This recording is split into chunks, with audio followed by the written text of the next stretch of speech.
Okay, so let's talk a little bit about how your cast came about. Yes, Sarah. Well, basically, I was asked Emad, I want to play the lead, and he was on board with that. And then the other actors, do you want to talk about? Well, yes. Sarah introduced me to John, and we had a meeting. And as soon as I saw him and he started speaking, he was the person I drew in my storyboard. His hair, his face, his physiques. So he had no idea that he had me at hello. And then we had another role for an older gentleman. And this man I have breakfast with every day, Larry Lee, he's a guitarist, an amazing musician with film credits going back to the 70s, was a good friend of Donnie Most. Don listened to my vision, listened to the idea about the script, and he said, consider me in. And he was a pleasure to work with, very directable, very easy to work with. Let's talk a little bit about the production.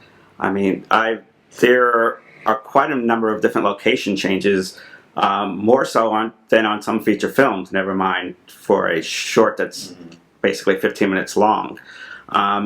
What was the reasoning for that, to have so many different locations? Well, the script calls for two timelines, a tribal timeline and a modern timeline. And ideally, we would actually shoot it in two different countries. I had memorized these beautiful locations over the years. And in drawing the storyboard, when I drew a tree, the tree was that tree that I always fell in love with in Santa Monica Mountains. Production fell in place because of the amazing crew that we hired. We had an amazing assistant director, amazing cinematographer, assistant cameraman, and everybody was on board. Speaking of the cinematographer, I mean, some of the images are just breathtaking. So talk a little bit about him and his contribution. Yes, well, the cinematographer, we had a big fight between the director and the cinematographer being the same person. Okay. So many of the shots that became iconic of the film were decisions made on the spot. For example, we would want to go to a specific location and say, this scene is between Sarah and John, and this is exactly how we're going to do it. But as soon as we turn around, I would find the shot we were looking for. So there was no argument between a director, a cinematographer, and an entire crew. The decision was made that the camera would be turning left, and that's where we're going to shoot it. And a lot of targets of opportunity lend themselves. We go to the beach, and the right angle would be ready for us. We go to the tree. There's the time lapse, of course, which took a day to shoot. We move 6 inches and take a shot, 6 inches and take a shot for the entire day, just to do that one 15-second shot in the film. So having the cinematographer being the director was a great pleasure. I felt that I knew Sarah's face, I knew where to put the camera for her face, I knew how to work with Don. Don would actually suggest certain angles, but I would listen to him, and then I would implement what works for the scene and for him. The fight scene, that location, was an epic location. It was an epic location. We walked a mile plus up in the wilderness with the equipment and the cast and the crew. And we went to this helipad for fire department in the middle of the mountain. And that was the location. It's a location that I've recognized and knew about a few years back. And I said, one day I'll come here and shoot a film. And we arrived with only 2 minutes to spare with daylight. And that's what produced the most amazing, iconic image of the fight scene. Given that this is obviously a very complex, like with the time-lapse photography and so many other things, how long did it actually take you to shoot the whole film? We were hoping to shoot it in less than 10 days, and We shot it in 7 days. Wow, that's pretty impressive. Very impressive. Especially given, obviously the number of setups Yes. that it entitled. Yeah. Well, if I may, this would be a great time to acknowledge our incredible cinema photographer and director. Because, I mean, being a CEO of a few other ventures in my lifetime, one of the things that really is important is having vision. Because once you have a vision, then you can inspire the team and lead. So, and I was blown away by your ability to have this vision that blew us all away, and the way you communicated, it was like everybody wanted to just do what you asked, and it was effortless. From an outsider, in some ways looking in, it was effortless. And everybody was having such a great time at the same time. Indeed. Yeah. And let's talk a little bit about the music, because that obviously adds a lot to the film. Well, the music was up in the air from the get-go. Yes. Until Moby, through Sarah,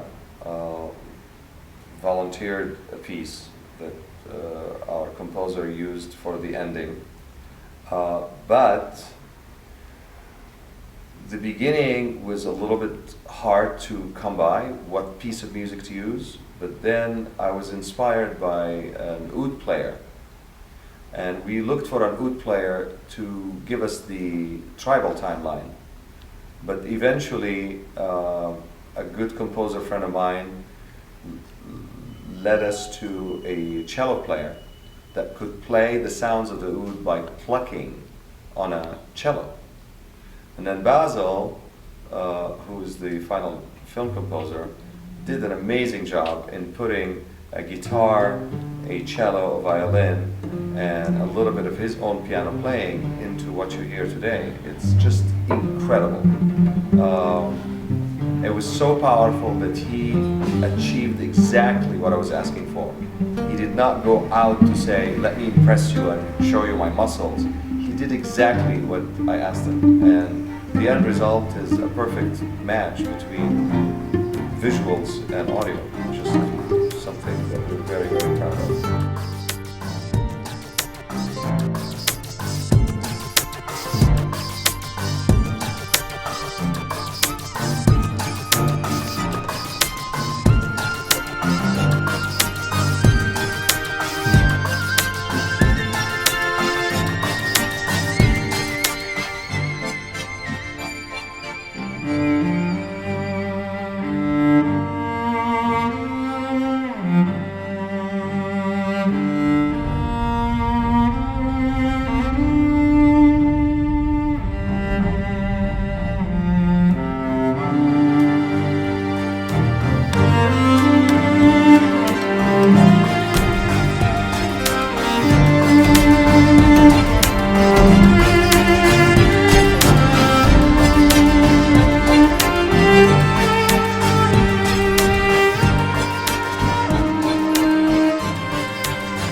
Let's go back a little bit to the story, because the film almost plays more like a dream, more,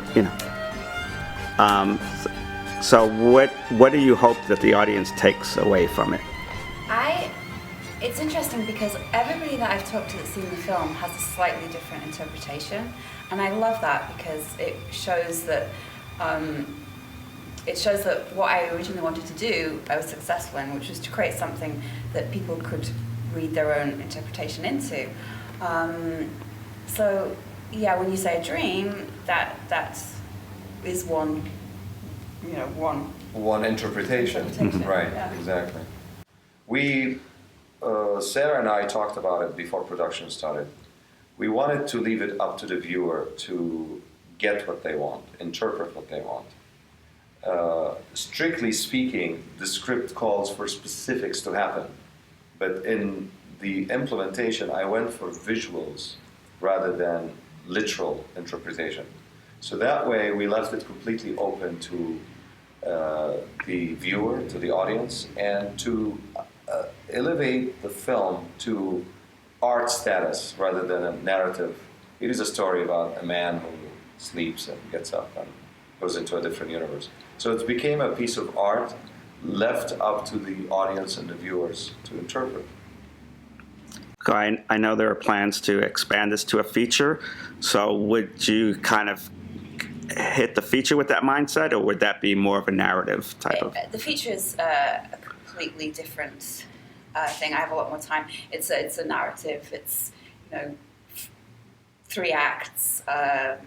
We have the 2 timelines, the 2 universes, but it's much more plot driven, and it's less dream. It's more structured, which I think it's nice to be able to do, because in the feature you have much more time, so you can develop things, explain things, whereas in the short, what Emad did with the visuals is incredible, because we just didn't have the time to explain everything. Going back to the short, I know you have a premiere coming up. Yes. So tell us when it is. Well. We're not 100% on the date right now. Oh, okay. We're just working everyone's schedules, but it will be shortly. Absolutely. Yeah, I we're mean, you're hoping waiting to hear back from Deepak. We're ready. His schedule is so busy. He's in Colombia right now, and by the time he comes back, he has so many events lined up, and it would be really a great thing to have him in the premiere. He was teary-eyed when he watched it for the first time.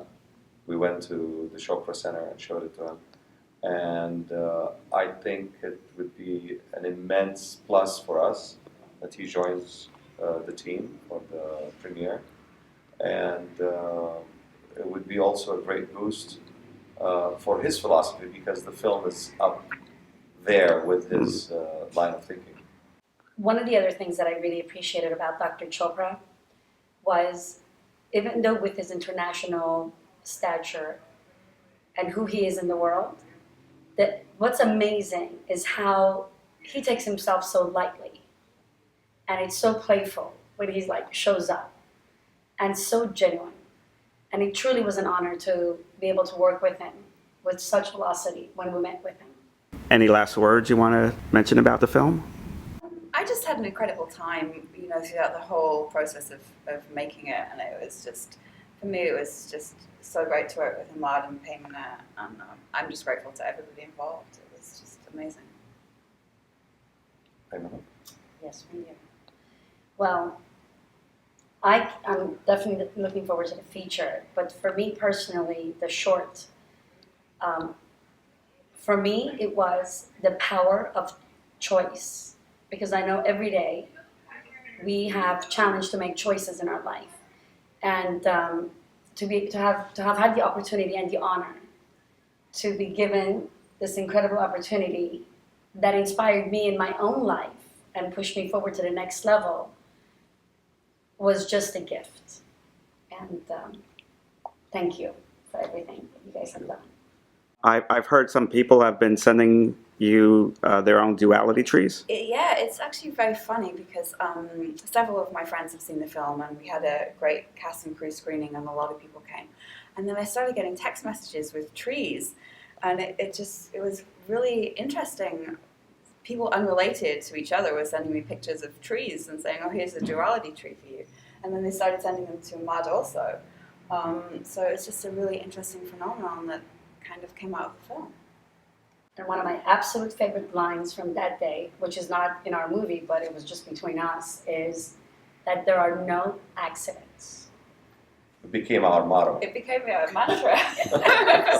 There are no accidents. Which is very useful, isn't Yes, it? there are no accidents, and we keep seeing in our own world the accidents, and we remind ourselves that there are no accidents. It's great. Okay. Well, thank you all very much. Thank you so much for your time. Not a problem.